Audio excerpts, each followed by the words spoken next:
ఈ విధంగా తయారు చేసిన మిశ్రమాన్ని చూడండి, మీకు తిని కూడా చూపిస్తాను.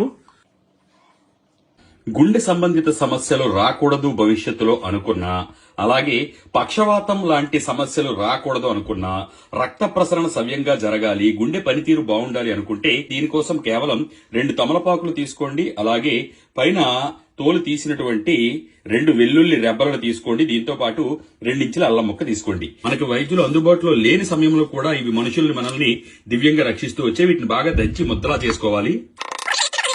2 చెంచాల తేనెని ఈ మిశ్రమంలో కలపండి. అంతే, దివ్యమైనటువంటి ఔషధం మనకి సిద్ధమైపోయింది. ఈ దివ్యమైనటువంటి లేహ్యం చూడండి ఎంత చక్కగా మంచి సువాసన వెదజల్లుతోంది.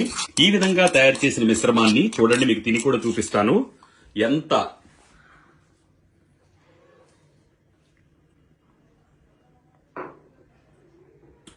అమోఘమైన రుచితో నేనైతే పూర్తి ఆరోగ్యవంతంగా ఉన్నాను.